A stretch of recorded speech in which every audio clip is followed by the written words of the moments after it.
Welcome, dear listener. Tonight, we're going to wander gently through time, not in search of kings or wars, not to chase conquests or grand revolutions. We are here to explore the soft, slow rhythm of sleep, how it came to be, how it was lived, how it was cherished by those who came long before us. This is the story not of great awakenings, but of great rests. Close your eyes if you wish, or simply let your gaze soften. Let the world around you fall quiet. Imagine a distant past where artificial light does not exist. The only glow comes from the fire's flicker, the moon's silver brush across the landscape. In this dim world, sleep was not just a necessity. It was a way of life, woven into the fabric of community, of survival. Before the ticking of clocks, before alarms and schedules, there was only the sun. Our journey begins tens of thousands of years ago. We drift back into a prehistoric world, one of soft earth and stone, of caves and open skies. Here, the story of sleep begins. The people of this time, hunter-gatherers, shaped their nights by nature's quiet cues. They slept when darkness crept in, and they stirred when the sky began to blush with morning light. Only the land, the stars, and the warmth of those close by. Sleep, then, was not a solitary act. It was communal. Families, clans, tribes, they rested close for safety. A child might doze in the crook of a parent's arm. Elders might murmur softly before drifting into silence. There were no doors to close, no alarms to set. It was embraced. As we begin this slow, winding journey through the history of sleep, we'll pass through many worlds. We'll lie beneath the constellations with early humans. We'll hear the quiet chants of ancient Egypt before bed, feel the polished floors of Roman villas, watch the glowing oil lamps flicker in Chinese dynasties, and listen to lullabies. We'll move gently from age to age, place to place, gathering the forgotten rituals and resting practices of those who came before. This is not a history told through noise and change, but through stillness, through the ordinary and profound act. And as you listen, you may find that the way people slept, their habits, what they feared, what they cherished.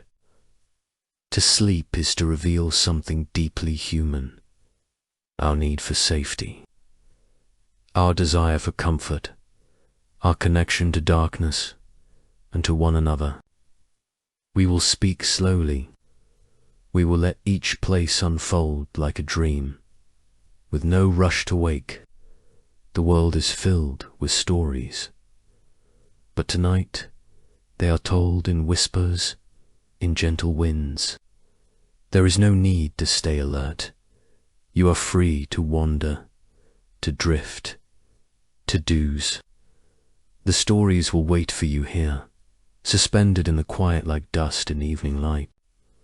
As we travel, we'll also notice how sleep was shaped by climate and geography. Where the desert baked beneath a sun that gave no mercy, rest came in the cooler shadows. Where winters blanketed the land with silence and snow, sleep was long. In the humid tropics, people swayed in hammocks between palm trees, lulled by the lullaby of insects.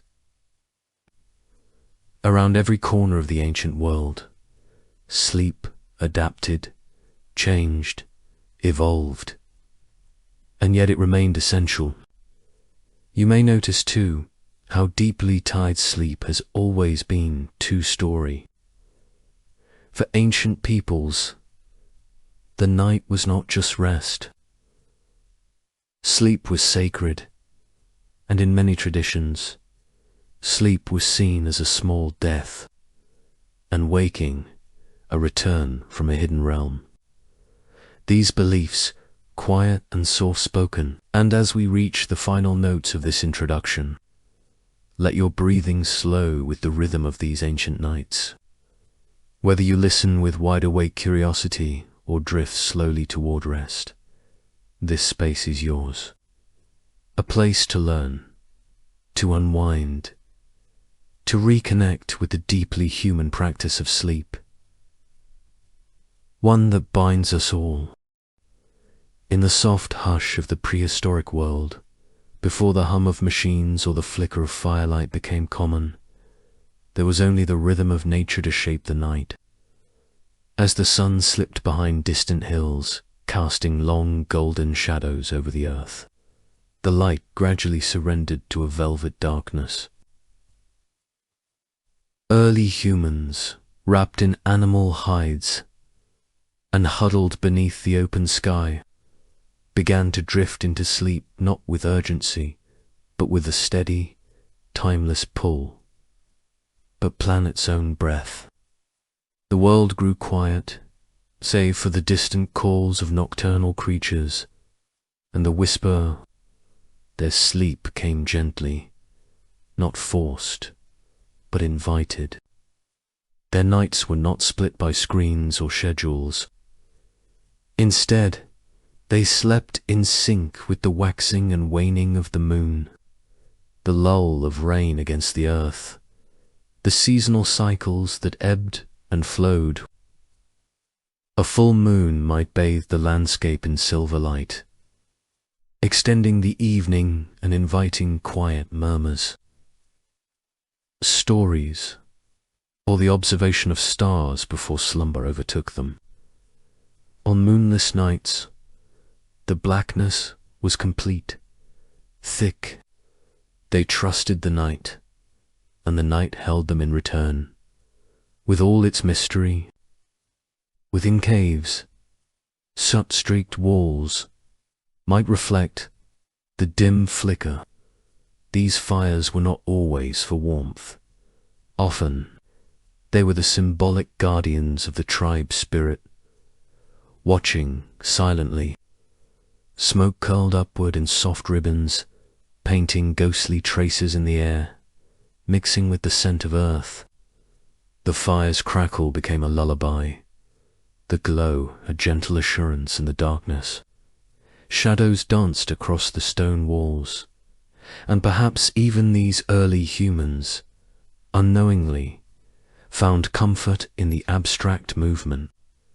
The fire connected them not just to warmth, but to one another, to the idea of home and continuity. Dreams were sacred then, not dismissed as mere fancy, but honored as messages from ancestors. A person's vision in the night might be shared in the morning, in the stillness of night, when the mind unhooked from survival's demands. Ancient peoples slipped into realms shaped by animals, weather, and memory. Perhaps they dreamt of the bison they failed to hunt, or the sound of an approaching storm. Sleep was not seen as separate from life, but as a vital layer of it, a continuation of their relationship with nature. Dreams were not entertainment, but instruction. In this world, without artificial light, the stars stretched endlessly overhead. The night sky was a ceiling of eternity, its constellations slowly drifting across the hours, marking time in ways far deeper than any ticking clock. People looked up and found stories in the stars, patterns that gave them comfort. Sleep came beneath this sky, not with anxiety, but with awe. The stillness of night was never truly silent. It was filled with the soft chorus of insects, the distant bark of a wolf, or the flutter of wings. These sounds weren't disruptive. They were part of the night's song, as natural and necessary as breath itself. Shelters were modest, caves, rock overhangs. Yet within them, care was taken to soften the ground with moss, animal pelts. People slept close together, not just for warmth, but for comfort, safety. The human body is soothed by proximity, and in these close sleeping circles, the sound of breathing, slow, steady, even in dreams. They were not alone. Children curled against parents, elders against young ones, and all felt the shared embrace of sleep. The day's labor, gathering roots, shaping stone tools, it was physical tiredness, not mental exhaustion, that led to sleep. The mind, unburdened by lists, deadlines. The body led the way, muscles heavy and warm, sinking into the embrace of sleep, as easily as a stone sinks into still water. Their breathing slowed in rhythm with the wind outside, and dreams came, like mist, soft. There was no fear of missing something, no urge to resist. Sleep was not something they scheduled. It was something they entered like a doorway, gently and fully. Seasonal cycles shaped sleep, too. In winter, darkness came early and lingered late. They may have woken briefly in the night, a phenomenon known today, tending the fire, or simply sitting in thought before drifting back to sleep. This in-between state, neither wakefulness nor full slumber, may have been a time for reflection. Summer brought shorter nights, and sleep adapted accordingly. The rhythm was not forced. It was fluid, responding to nature's clock. They rose with birdsong and slept with the fading light. Nighttime was also a time of connection beyond the visible. In some traditions, the spirit world was closest during sleep. Death and sleep were considered siblings, not feared. Closing one's eyes meant entering another realm where ancestors might speak, where omens arrived in metaphor, and where one could be renewed not just physically. Even illness was met with dream cures, visions, and sleep as medicine. The night was not just absence of sun, it was full of presence, full of the invisible. As dawn approached, the transition from night to day was quiet, natural. There was no blaring alarm, no electric buzz, only the pale light rising in the east. People woke slowly, stretching, yawning. Sleep lifted from them like mist, and the day began, not with rush, but with rhythm. The memory of dreams lingered softly, like the scent of smoke in hair, or the feel of cool earth beneath fingers. Rest had been deep, not because of a perfect bed, but because of a perfect relationship. In the hush of desert winds, and under the gaze of the ever-watchful stars, the people of ancient Egypt laid their heads down each night, within the embrace of a civilization, ritual, and the eternal rhythms of life. The Nile would sigh against its banks, its waters carrying both the scent of silt and the memory of centuries, while farmers... In this chapter, we slow our steps and enter the bedrooms of Thebes and Memphis, Sleep in ancient Egypt was never mundane. It was woven into a belief system, where each moment of rest echoed cosmic symbolism. The night was not simply the absence of day, it was the realm of God's light nut, the celestial mother who stretched her body across the sky to protect those. As the sun god Ra descended each evening into the underworld, Egyptians too journeyed inward. To sleep was to submit to the same cycle of death and rebirth that Ra himself endured each night. The Egyptian home was a sanctuary of repetition and quiet routine. The common people slept on simple woven mats or reed-stuffed cushions, often laid upon raised clay platforms to avoid the sand and scorpions that crept through the dark. Walls were plastered with soft earth-toned ochres.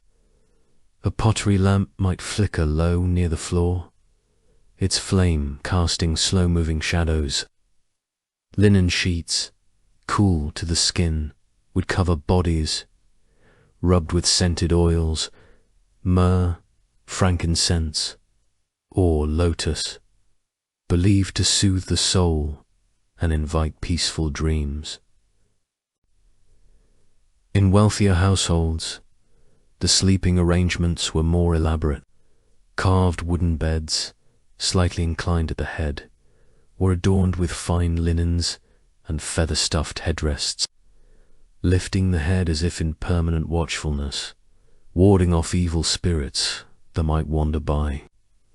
Bedrooms might include war paintings of protective deities, like Base, the lion-faced dwarf god who danced and played music to guard sleepers from nightmares and misfortune. But it was in the temples and tombs where the ritual of sleep reached its most sacred form. Priests, especially those devoted to the healing god Imhotep, practiced what was called dream incubation, a ritual sleep undertaken within a temple chamber. Supplicants would prepare for days beforehand, bathing, reciting prayers, and purifying themselves with incense. Then they would lie upon stone benches in the darkened sanctum, hoping to receive a vision or message from a god in their dreams.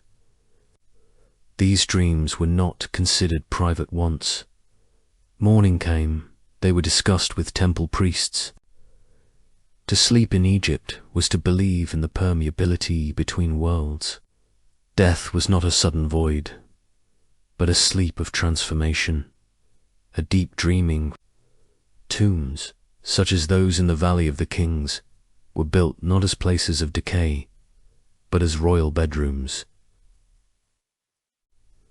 Walls were painted in calming blue and gold, with images of stars and sailing boats, maps for the soul to journey through the Duat, the Egyptian underworld.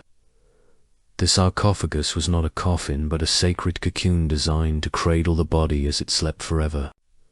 Even language reflected this view.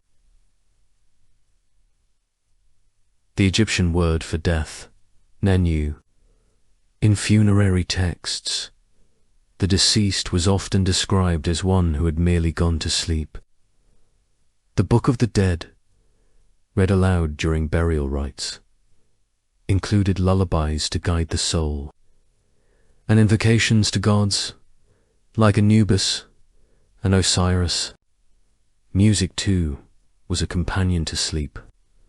Flutes made of bone or reed, gentle lyres, and the rhythmic beat of hand drums could be heard in lullabies, passed down through generations. Mothers would hum under the soft rustle of palm trees, coaxing their children into sleep with songs about the moon god Khonsu, protector of night travelers. These sounds, blending with the creak of wicker, the distant call of night birds. Perhaps one of the most striking insights from ancient Egyptian sleep culture was the belief in memory. They thought that dreams held meaning, and those meanings lingered beyond life. Many tombs contain dream journal, inscribed in hieroglyphs on stone or scroll recounting. These entries told of soaring above lotus fields, of reuniting with loved ones in soft golden light, or of walking once more through the markets of Cairo. To record a dream was to record part of the eternal self. In daily life, sleep was marked by subtle rituals. A small libation to the gods, the feet would be washed, and a final prayer whispered to Nut or Isis. Children were taught to close their eyes while thinking of kind animals, to guard their hearts and minds. As they slipped into slumber, there was an awareness of vulnerability in sleep, and so it was wrapped in care, protection, and belief. As we drift away from the golden sands of ancient Egypt, it's clear that sleep was more than physical rest, it a crossing over and back again. And just as Ra said each night, only to rise again, so too did the Egyptians believe. In the hush of a desert night, under stars placed lovingly by Nut, they slept not just to forget the world but to remember their place within it. There is a hush that falls not only with night, but with the descent of memory into the folds of the ancient world. When we speak of Greek and Roman nights, we speak not merely of the hours of slumber, but of an entire philosophy, a living ritual of the body, the spirit, and the collective rhythm of cities. Sleep in these worlds was not a withdrawal, but a passage. It came on silent sandals, like Hypnos himself, touching the brow and loosening the weight of thought. In the fading light of a Mediterranean dusk, the streets of Athens would begin to soften. Vendors closed their stalls with the slow choreography of habit. Children called one last time in the distance, their voices drifting upward like birds into the sky's violet dome. Homes, narrow, whitewashed. Inside, sleep was never far from ritual. A simple evening meal of olives, bread, and wine might be followed. Water warmed by the day's sun, or carried from the communal bathhouse, was splashed over feet before bed. The body, thus honored, became ready for sleep, not as duty. Greek sleep was deeply entwined with the divine. Hypnos, god of sleep, and his brother Thanatos. Their mother, Nyx, was the goddess of night herself, older than even Zeus, but a connection to something more ancient than the gods of Olympus. In temples to Asclepius, the god of healing, the ill would practice incubation. Sleeping overnight on sacred grounds, there, beneath vaulted ceilings, and beside flickering torches. In Rome, the pace of sleep shifted with the pulse of empire. Roman homes, from the humble insulae of the poor to the airy villas of the wealthy, yet nighttime was never private. In the way we imagine it today, families shared beds, or at least sleeping chambers. Children nestled between parents or relatives. Lovers dozed side by side. The Roman domus, lit by candles and perfumed by the day's cooking. Before bed, Romans might bathe, and not just to cleanse the body. The thermae, or public baths, were hubs of conversation. Here, in the great stone caldariums and tepidariums, under arched ceilings that echoed with laughter and murmurs, the body was soothed into readiness. Skin steamed. Afterward, wrapped in simple tunics, citizens would return home, already softened by warmth. The night itself unfolded in segments. Both Greeks and Romans experienced what historians now call biphasic sleep, two distinct periods of rest, separated by a wakeful interval. This watch of the night was not anxious, a time for quiet, prayer, sex, tending the fire. Sleep, then, was not a single descent into darkness, but a gentle wave, retreating. Dreams held real significance. Greeks saw them as divine messages, veiled symbols, requiring interpretation. The works of Artemides, a 2nd century dream analyst, compiled hundreds of dreams and their meanings, from sailing across calm waters to losing teeth. In Rome, dreams could be ominous or prophetic. Lucid dreaming, or the awareness of dreaming within the dream, was not named as such. Philosophers like Heraclitus, and later the Stoics, contemplated dreams as portals into the soul's nature. Sleep was a space to know oneself. Bedrooms were modest, simple beds of wood and rope.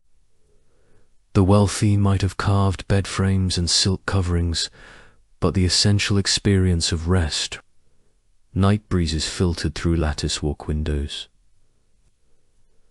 The moon's path was tracked in polished silver bowls of water placed at the window, reflecting its journey through stillness. Pets slept at feet. The smell of wax and wool lingered in the air. One did not fall asleep as much as drifted into it, like a boat slipping from shore. For travelers or soldiers, sleep was more precarious. Yet even under open skies or in crowded barracks, certain rituals remained. The arrangement of cloaks, the soft murmur of shared memories, the blessing of Lares and Peinates. To sleep was to be vulnerable, yes, but also to be held within a wider cosmic order. And so the night passed. Not in haste, until the first call of birds, the creak of carts, and the gold of morning across terracotta rooftops, and the dreams, half remembered. In Greek and Roman worlds, sleep was not escape, it was dialogue, between flesh and spirit, between citizen and cosmos.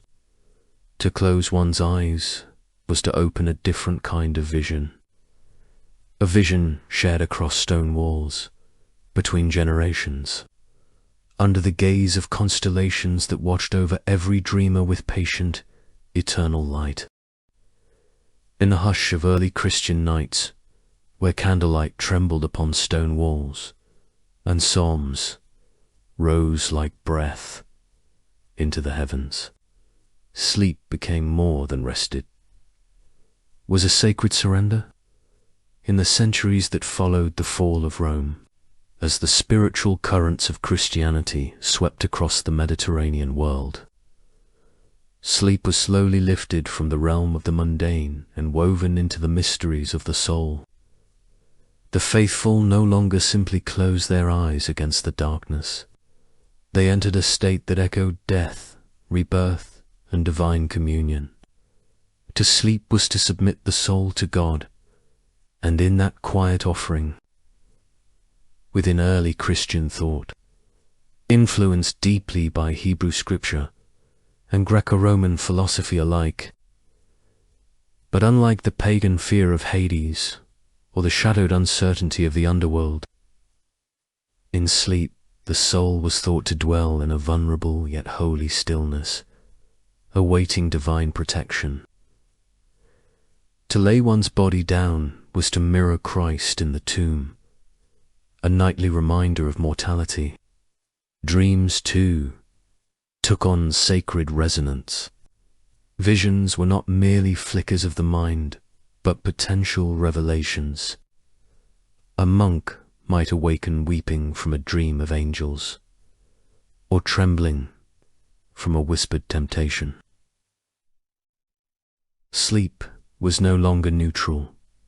Ground it became battleground. In dim monastic cells carved from rock or built into forest silence, the rhythms of rest were governed. The rule of Saint Benedict, widely followed from the 6th century onward, prescribed a life in which slumber bent to the hours of divine office. Night was pierced by vigils, the faithful roused from bed to chant psalms in darkness, before returning to a few brief hours of sleep. The body learned to bend to ritual, to find peace in intervals. Silence was cherished. In those moments between prayers, when breath slowed and limbs fell still, monks sought.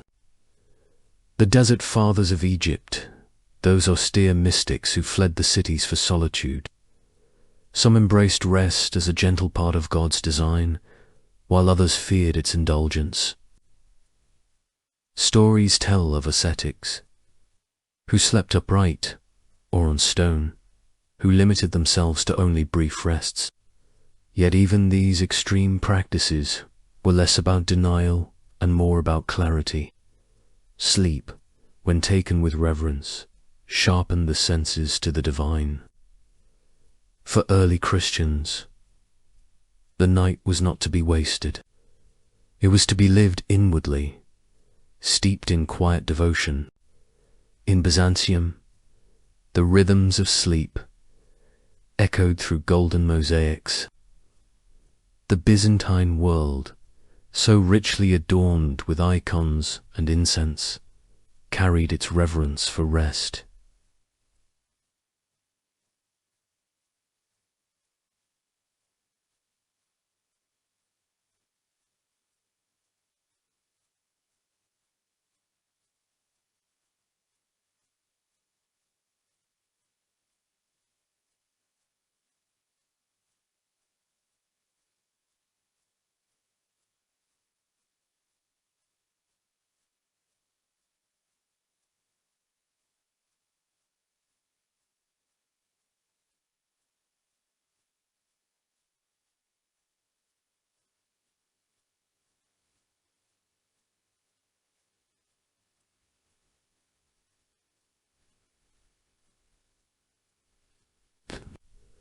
Bedrooms were modest, often shared, with thick textiles for warmth and embroidered cloths.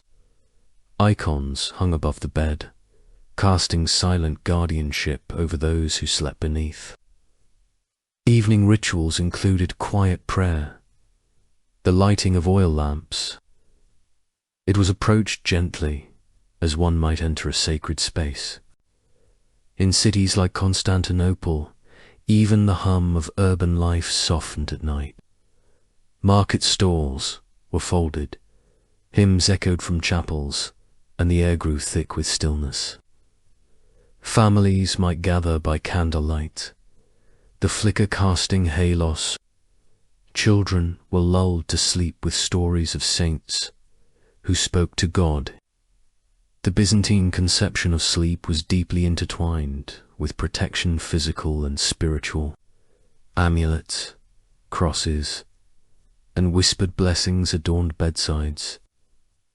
Even in wealthier households, where silk draperies and feather-stuffed mattresses hinted at luxury, the theological dimension of sleep became increasingly complex. Church fathers such as Augustine and Gregory the Great pondered dreams and the mind's wanderings in the night.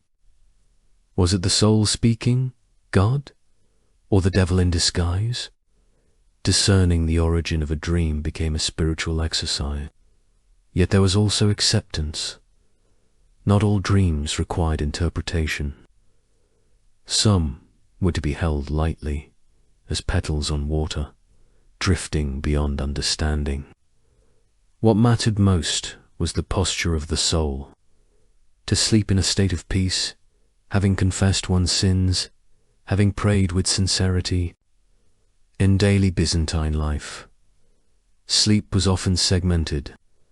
As with earlier Roman patterns, it was not unusual to rise, pray, perhaps eat, or tend to small tasks, then return to bed. It also left space for contemplation. The dark hours were not empty. They were rich with presence of the divine, of dreams. Women might nurse infants or weave by lamplight.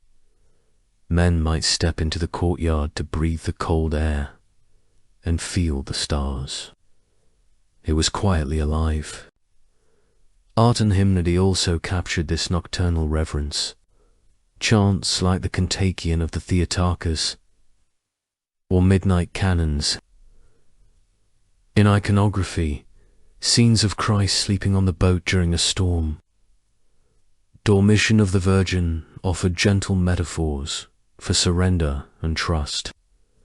Sleep, in Byzantine tradition, was not separate from worship. It was part of the same tapestry. The lullaby of faith carried believers from wakefulness into rest, from this world into glimpses of the next. Thus, to sleep in early Christian and Byzantine times was to drift. It was to lie beneath icons and candlelight, to let the breath slow in rhythm with whispered prayer, to surrender the self into a waiting silence. Night became a liturgy of its own, composed of shadows, and in that tender interval between dusk and dawn, the faithful found more than rest. They found presence, mystery, and the soft heartbeat of eternity. In the quiet hush of the medieval night, the world exhaled in shadow. Stone walls held back, the howling winds, wooden beams creaked in the blackness above, and the low crackle of a hearth whispered of warmth in a world governed by chill and superstition. Beyond the flickering circle of firelight, the night stretched wide and unknowable. Sleep in the Middle Ages was never simple. It was watched, interrupted, and full of meaning. Unlike our modern understanding of sleep as a single unbroken stretch, after the sun disappeared behind the horizon, villagers and nobles alike, their first sleep, often called the dead sleep, or first sleep, would last for several hours, bringing them into deep and restful slumber. But some time after midnight, between the bells of matins and lauds, people would naturally awaken. This period between first and second sleep was neither feared nor avoided. It was a known, even expected, part of the night, a sacred interlude. They would lie awake for a while, sometimes for an hour or more, their minds alert. In this stillness, they might pray, write in journals, reflect. And then, like the tide rolling back in, the second sleep would come. This segmented sleep, described in writings from monastic records to peasant diaries, shaped their sense of time, of night, and of the thin space between the waking and the divine. In the modest homes of commoners, sleep came upon pallets of straw, atop wooden boards, or directly on the earth floor. Blankets were coarse, stuffed with wool or feathers, if fortune allowed. Children often slept together for warmth, and couples shared tight spaces, huddled against the cold, the fire reduced to embers. In castles, or the manners of the wealthier class. Beds became status symbols. Large feather beds, embroidered quilts, and draped velvet softened the stone surroundings. The night could not keep out the wind's lonely song. In monasteries, the beds were simpler still. Narrow, wooden frames. Sleep was part of the spiritual rhythm, a duty to the body, but never to indulgence. The bell ruled the monks' hours, and night was punctuated by chants and vigils. Sleep in the Middle Ages could be dangerous. Fire, disease, theft, and even demons. So the role of the night watchman emerged, a cloaked figure with a lantern or horn, pacing the town's muddy paths or echoing alleyways. Some were hired by towns. Their footsteps kept the dark at bay. These guardians were not just physical protectors. They called out the hours, checked for flames, and prayed aloud. In cities like Paris or York, bells marked the hours of sleep and safety, and warned of curfews broken or threats detected. Their presence brought peace, but also a sense of order to the long and fearful hours. The watchman's voice, calling through the mist, 3 o'clock and all is well, was a lullaby for some, a ghostly reminder for others of the dangers that crept just outside. The medieval mind was deeply shaped by the unseen. Dreams were often seen as messages from God, or warnings from Satan. Sleep opened a door, they believed. Witches were said to walk by night, stealing dreams. The tailies of the old hag, or the incubus, were born of such nights, heart racing, unable to move, convinced that something had pressed upon their chest. Children were tucked in with prayers and herbs to keep evil away. Rosemary under the pillow. The line between superstition and protection was faint. In rural hamlets, villagers left bowls of milk or lit a candle for spirits. In cities, people feared sudden death in sleep and made confessions before bed. Between first and second sleep, the medieval world turned to God, especially in monasteries. This midnight wakefulness was seen as a divine gift, a moment of clarity when the veil between heaven and earth thinned. Candles glowed softly in stone chapels. The air was cold, the silence deep. Even in lay households, it was not uncommon for people to pray or reflect during this time. The Book of Hours, a richly illustrated devotional manuscript, included prayers for this watchful portion of the night. In its illuminated pages, sleep was not escape, but a practice in surrender. The medieval sleeper did not fall unconscious, as we do. They slipped into a space between worlds, mindful, fearful. The nights of the Middle Ages were anything but silent. Owls called from the forest edges. Dogs barked in the distance. Wind howled through gaps in wooden shutters. In villages, pigs stirred in pens. Roosters sometimes crowed too soon. The noise of sleep was familiar. The breathing of family, the rustle of straw, the faint hum of insects. But outside, the world belonged to mystery. Thunder was a sign of God's power. Wolves howled, and it was said they called to lost souls. And in towns and monasteries, the echo of the watchman's staff, the clatter of boots on cobblestone, the distant voice in the fog. These, before sleep, households followed small, quiet rituals. The hearth was banked with ash. Doors were bolted, shutters drawn, herbs placed by thresholds. Feet were washed, faces cleaned with cold water. A prayer was murmured, "Into thy hands, O Lord, I commend my spirit." Children were told stories, some of saints and miracles, others of beasts and forest dangers. And in that dimness, families drew close.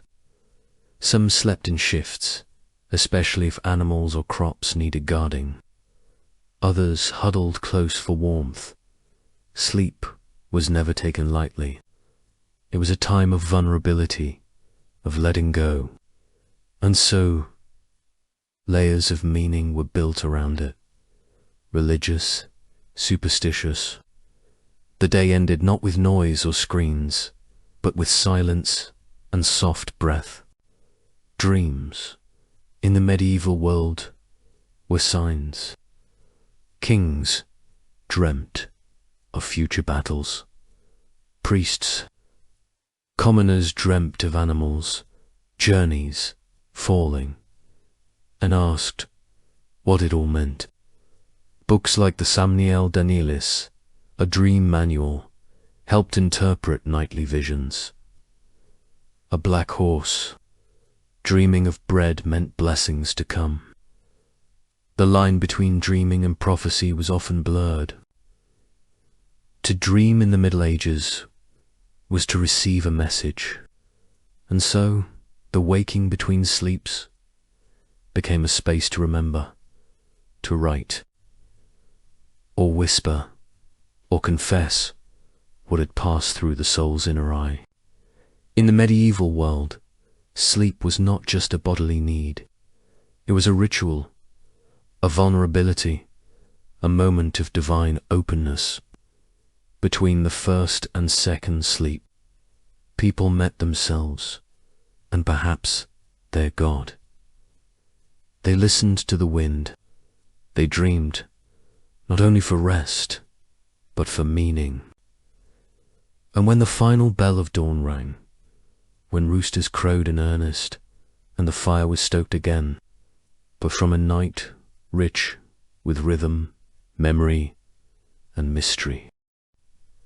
As the sun bowed low over the domes and minarets of the medieval Islamic world, a hush would fall across the streets, and a different rhythm would take hold one, born of contemplation, unlike the bustling daylight hours of trade, scholarship, and architecture. The night in the Islamic Golden Age. It was a time of spiritual intimacy, of whispered prayers and unfolding dreams, of silence spread across the sands and stone. The following hours would hold more than rest. They would cradle communion with God. The Islamic world measured time not by clocks, but by the calls to prayer. While 5 daily prayers structured life, it was the final Tutha, Isha, Isa, performed after sunset, marked a threshold between worldly duties and inward reflection. Worshippers would wash in cool water, cleanse their limbs and hearts, and face toward Mecca, reciting ancient verses in soft, rhythmic tones. Later, deep in the night, the most devout, this voluntary prayer, done in solitude, was said to bring one closer to Allah. Men and women alike would kneel, whisper, and weep. It was a stillness unlike any other, filled with both humility and transcendence. It was a sacred pause between acts of worshipper, nightly interval for surrender and renewal. In Islamic thought, dreams were more than fleeting visions. They were a form of communication, layered with symbols and meanings. The Prophet Muhammad himself received revelations through dreams, and his companions often sought interpretations. This sanctified dream culture led to detailed treatises, like those of Ibn Siryn, who catalogued hundreds of symbolic meanings drawn from religious texts. People would sleep with intention, praying before bed, lying on their right side as the Prophet recommended. The dream space was considered a veil between the earthly and divine, whether one saw gardens or fire, birds or oceans. These were messages to be deciphered. It was not uncommon for rulers to consult dream interpreters before major decisions, or for scholars to record their nightly visions. Alongside academic notes, inside homes from to Baghdad, the night was a gentle affair. Oil lamps glowed on carved niches, casting long shadows across intricate latticework and cool tiled floors. Families often shared sleeping quarters, separated by curtains or soft partitions. The air was scented with jasmine, rosewater. Bedding was simple and rolled out on raised platforms or rugs. Walls were often painted with soft geometric motifs or verses from the Quran. Mothers would sing lullabies to children, using ancient melodies passed from generation. Even the act of extinguishing the lamp was imbued with prayer. Sleep was both physical and spiritual, descent into stillness, held within the gentle arms of tradition. For scholars and mystics, the night was a time of learning. In the quiet after Isha, one could hear the soft rustle of parchment, the occasional murmur of recitation, or the scratch of red pens on paper. Great libraries in cities like Basra, Damascus, and Cairo stayed open, attended by seekers of knowledge who would study the stars, mathematics, medicine. Many wrote of inspiration arriving only after sunset. The darkness, they believed, freed the mind from distraction. Al-Ghazali, one of the most revered theologians, often wrote by night, describing sleep as a small death and dreams as glimpses of a greater truth. The night was not an ending but a threshold. Beyond the cities, in tents, pitched beneath the vast canopy of stars, wrapped in woven blankets, they would lie in small family groups, listening to the wind speak across the dune. Night in the desert was luminous stars, more vivid than lamps, constellations, familiar as stories. Sleep here was tuned to the land. The coolness of night was both relief and renewal.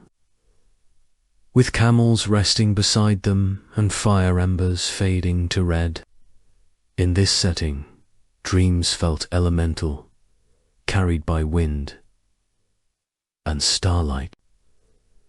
As night began to pale into soft indigo, the adhan for the Fajr prayer, the muezzin's voice, pure and clear, echoed through the alleys and fields, waking the faithful with a reminder: sleep, so sacred and contemplative, gently released its hold. People rose, washed in silence, and faced the east. This was not just a return to waking life, but a recommitment to purpose. The dreams faded, the city stirred, and the sacred rhythm continued. In the deep north, where the sun often dips below the horizon for days, or even weeks, long before the electric glow of modern cities, the hearth was the heart of the homoglowing. The nights were long, but they were shared. Sleep was woven into the fabric of stories, rituals, and the ancient myths. Inside the wooden longhouses, thick with a scent of pine and smoke, families gathered close. Beds were simple but sturdy, wooden frames filled with straw or wool. Often, these beds were arranged along the walls, with curtains or skins hung to create pockets of privacy. The fire's amber light flickered and danced across carved beams, illuminating faces and the intricate runic designs etched into wood. Sleep itself was understood as a passage, not just a break from waking life, but a journey into other realms. The Norse gods and spirits were believed to visit in dreams. Odin, the All-Father, was a god of wisdom and mystery, often associated with sleep and the Oniric world. Warriors and seers alike sought his favor, hoping for prophetic dreams or visions that might guide them through the dangers of the waking world. The myths told of nights filled with shadow and light, where the veil between worlds thinned. The concept of the draum, or dream, was sacred an opportunity. Some believed that restless nights or vivid dreams, warnings. The long, dark winters brought a unique challenge. With daylight scarce, families adapted to a biphasic sleep pattern. After an initial sleep, many would wake in the dead of night, tending the fire, sharing stories, or reflecting silently in the dim warmth. This waking period was neither disturbing nor unnatural. It was woven into the cadence of life. The quiet moments by the hearth, beneath the silent watch of stars, visible through small windows or open doors, were times for contemplation. Outside, the cold pressed against the thick walls, and the world was muted beneath layers of snow. The endless twilight painted the landscape in deep blues and soft greys, creating a dreamlike atmosphere that seeped into the very fabric of sleep. It was a time when nature herself seemed to rest and dream. Rituals before sleep were simple but meaningful. A blessing to the gods, a sip of warm mead, the soft hum of a lullaby. The hearth fire was carefully tended, embers coaxed to glow softly through the night. It was a guardian against the unknown, against the lurking fears of spirits. The relationship with the natural world deeply shaped Viking sleep. The changing seasons.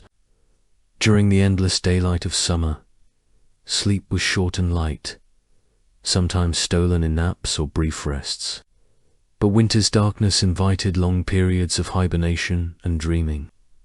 The aurora borealis, with its ethereal glow, was sometimes interpreted as the movement of spirits or the breath of the gods. Myth and ritual were inseparable from the act of sleep. Norse sagas tell of dreams that foretold battles. Prophetic dreams were sought through quiet meditation and offerings to gods who guarded thresholds and journeys. Some practiced a form of lucid dreaming, attempting to control the images and messages received in the night. In villages and farms, the sounds of the night, the crackling fire, the distant call of an owl, the soft rustle of animals nestled in straw, and the whispered prayers to keep evil spirits at bay. The concept of Hamingja, a protective spirit or luck. The social nature of sleep was also apparent. Communal sleeping was common. Warmth was shared to ward off the biting cold. Children slept close to parents, and sometimes entire families huddled together under thick blankets, In this closeness, bonds were reinforced. Stories shared. In the broader landscape, Viking sleep was a dance with the vast and often harsh environment.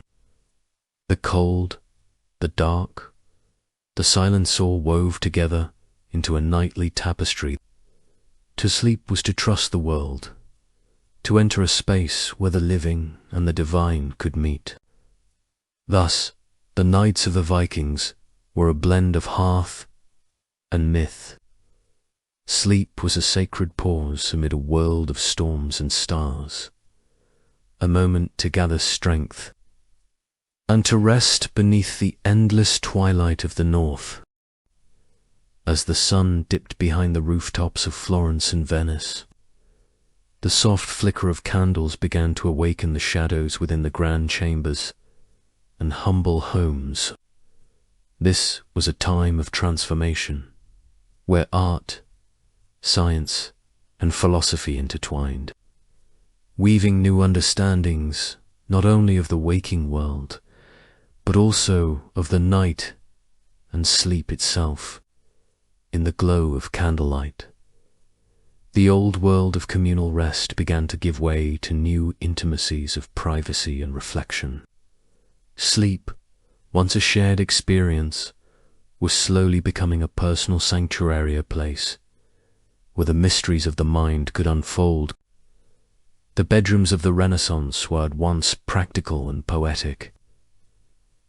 Heavier tapestries hung from stone walls, softening the chill and absorbing the faint candlelight into pools of deep color burgundy.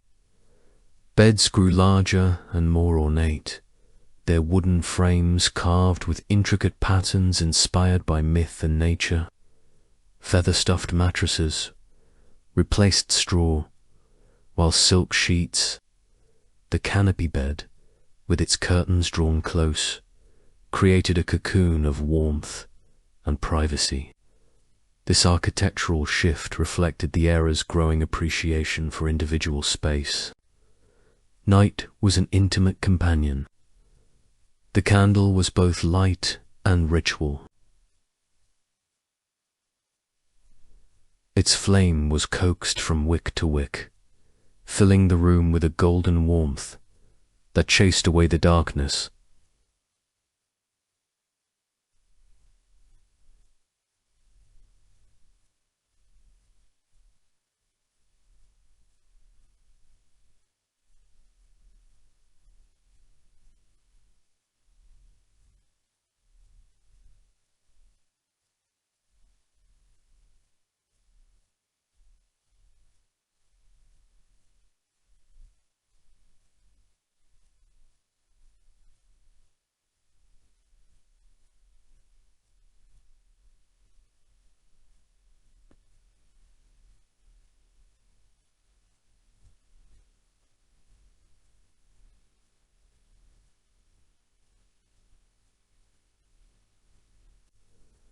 Inviting eyes to close rather than to stay alert. Before sleep, the flickering shadows played upon faces and the quiet crackle of burning wax. Candles were also practical. They allowed for late-night reading or conversation in hushed tones, moments when minds could wander. The ritual of preparing for sleep carried the marks of Renaissance. Physicians such as Paracelsus and Vesalius began to challenge old humors, yet many still embraced traditions passed down through generations. Warm baths infused with herbs like lavender and rosemary soothed tired muscles and quieted restless spirits. Aromatic oils and balms were applied, believed to ease the transition into slumber. The gentle sound of lute or harp might accompany these preparations, a deliberate invitation to rest wrapped in melody.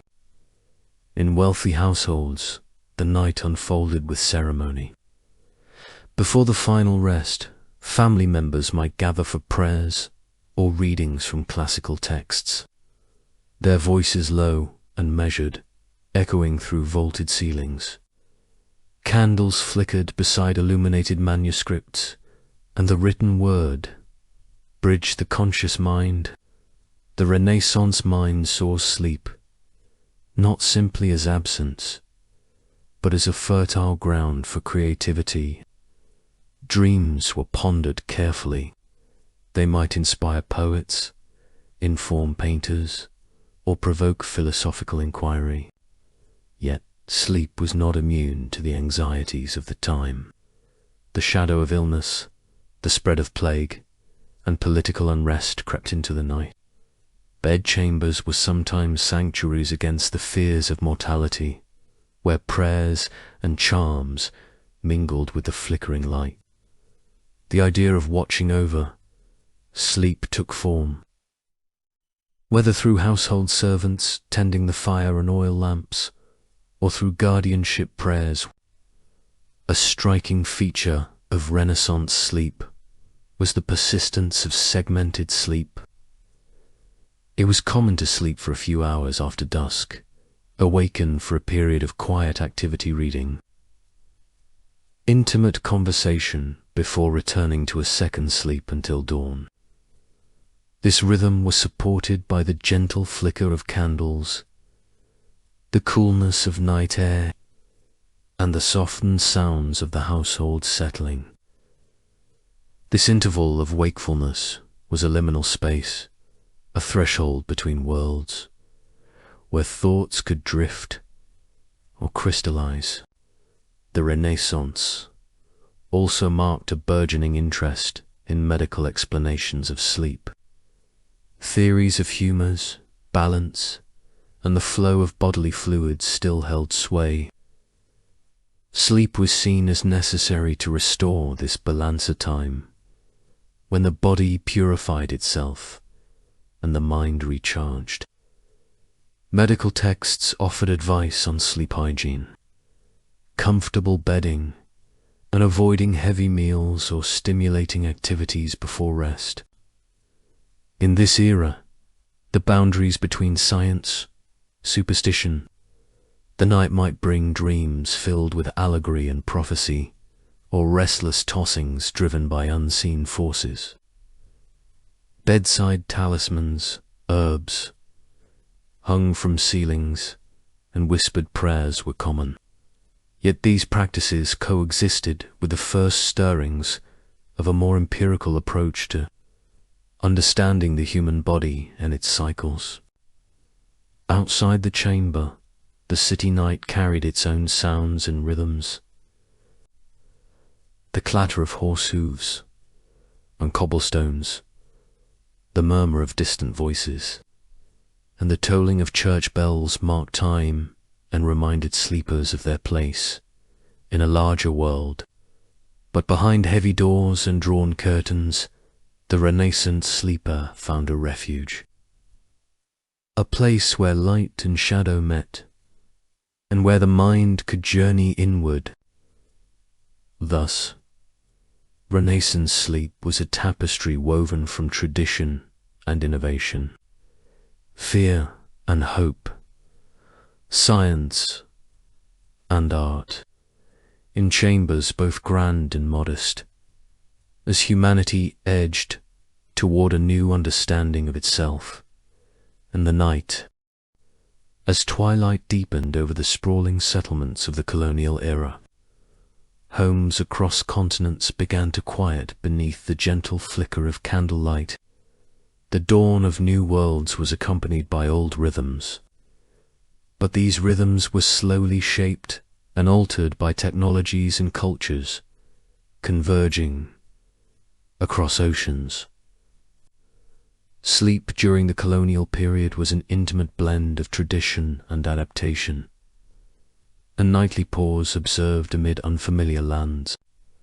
The rooms where people rested were often modest, yet filled with the artifacts of daily life, chests containing linens and oil lamps or candles. Thick walls of wood or stone kept out chill winds but draughts were common. The slow-burning candle was the primary source of illumination, its golden glow creating pools of softness against the rough-hewn furniture and painted walls. This was an era when time itself was beginning to be measured. Early clocks and pocket watches, though rare and expensive, marked a shift. The ringing of bells signaled curfews, or called the faithful to evening prayers, while clock towers. Yet for many, sleep still adhered to the natural rhythms of light and dark, season and weather, rather than mechanical timepieces. Colonial homes varied widely. In European settlements along the eastern seaboard of America or in the Caribbean, the architecture reflected transplanted traditions. High ceilings, shuttered windows, indigenous peoples, with their own sleep customs and shelters, experienced profound disruptions, but also preserved and adapted their unique nighttime practices. Among colonists and natives alike, sleep was tied closely to community and environment. In rural areas, sleep was a communal affair. Extended families often shared spaces, and warmth was a treasured commodity. The use of feather beds or stuffed mattresses increased as trade networks expanded.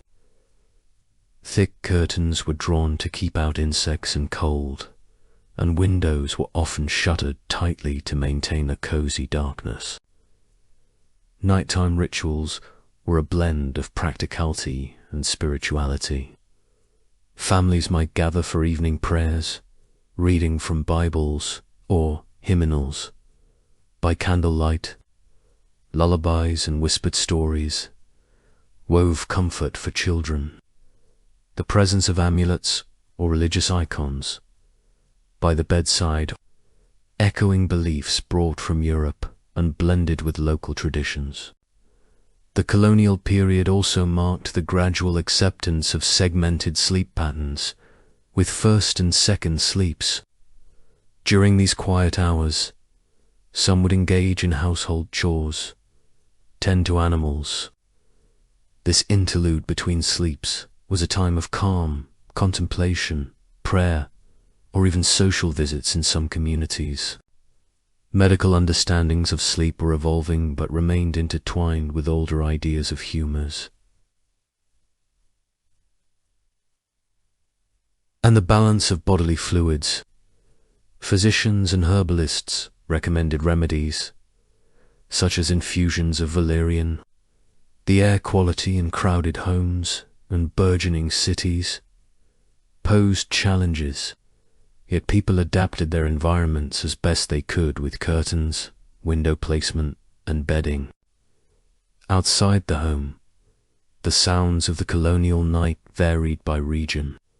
The creak of wooden shutters, the distant bark of dogs, or the quiet murmur of a nearby tavern. In port cities, the scent of salt and wood smoke mingled with the soft call of night watchmen. Sleep, though private in its essence, was never fully isolated from the world beyond. Ultimately, colonial sleep was a testament to resilience and adaptation. It carried forward traditions from distant homelands, embraced new rhythms brought by changing technologies, and laid the groundwork for modern conceptions of rest. Beneath candlelit rooms and under the watch of early clocks, generations rested as the smoke of factories billowed into darkening skies and the relentless clang of machinery. The rhythms of sleep in the Industrial Revolution were transformed as profoundly as the world itself. The steady pulse of urban life, powered by steam and steel, pressed upon the ancient cycles of rest. Sleep, once dictated by the gentle cadence of sun and season, Homes in this era bore the marks of rapid change. In cramped workers' tenements, narrow beds and shared rooms offered little. Thin walls barely muffled the sounds of neighbors and city life. Yet, within these modest spaces, people carved out moments of quiet, gathering beneath threadbare blankets or feather beds, sometimes warmed by small coal stoves or embers. The glow of gas lights through windows cast a hazy illumination on the darkened streets, while inside, the advent of gaslighting was a double-edged sword. Streets and factories glowed with artificial light, extending the day and allowing work and social life to continue long past sunset. But this new illumination, the night lost its enveloping darkness, and the boundaries between day and night blurred. Workers faced demanding schedules, often involving night shifts or split sleep patterns, which challenged traditional rest and left many exhausted. The factory whistle and the ringing clock became new arbiters of time. Punctuality and productivity dictated not only the hours of labor, but also the times of rest. The relentless pace of industrial life contrasted sharply with the slower, segmented sleeps of previous centuries. For many, sleep was shortened or fragmented, a scarce luxury to be seized between grueling shifts. The health consequences were stark, and early social reformers began to advocate for better working conditions and recognition of the human need for rest. The domestic sphere also adapted. Middle-class homes embraced the comforts of the age, mattresses stuffed with feathers or horsehair, and improved ventilation systems. Bedrooms became more private, often reserved for sleeping and intimate family moments, rather than multifunctional use. The industrial age brought advances in textiles and furnishings that improved comfort. Medical understanding of sleep continued to develop, with increasing interest in the connection between rest and health. Physicians began to study insomnia and sleep disorders, noting the toll of industrial stress and artificial lighting on well-being. Advice for good sleep, hygiene emerged, emphasizing darkness, quiet, and regular hours. Yet, for many, these ideals were difficult to attain. The cultural imagination of sleep evolved too. Literature and art from the period often depicted the city at night as a place of both mystery and menace, where dreams could be haunted by anxieties of progress and alienation. The industrial night was one of contrasts. Gaslit streets bustling with activity, but also shadows where the poor struggled to find rest. Sleep was at once a refuge and a battleground. Amid these transformations, traditional practices persisted. Families still gathered for evening prayers. Folk remedies and herbal infusions were passed down to soothe restless sleepers. The idea of segmented sleep lingered. Ultimately, sleep during the Industrial Revolution was shaped by the clash of old and new. Ancient human needs. It was a time when the night was no longer simply a space for rest, but also a stage for labor. The fragile sanctuary of sleep had to be fought for, cherished, and redefined beneath the gaslights and factory whistles of a rapidly changing era. As the soft veil of night gently folds around us once more, we reflect on the journey we have shared through ancient deserts, bustling Roman baths, candle-lit Renaissance chambers, and gaslit industrial cities. Each era carries its own rhythms, its own whispers in the darkness, its own tender embrace of rest. Sleep, though ever-changing in its customs and meanings, remains a universal sanctuary, a place where bodies heal, minds wander, and souls find quiet. Through the centuries, we have seen how humanity's relationship with sleep is woven deeply into culture, belief, and the changing tides of time. From sacred rituals to the ticking of early clocks, from shared beds to private chambers, sleep tells the story of who we are and how we live. As you lay down your own head tonight, may this long night of history soothe your thoughts and guide you gently toward rest. Let the echoes of ancient dreams, quiet hearths, and soft candlelight carry you into calm slumber, reminding you that you are part of a timeless rhythm, a dance of light and dark, wakefulness and peace. Thank you for joining me on this journey through the history of sleep. May your night be restful, your dreams gentle, and your awakening renewed. Good night.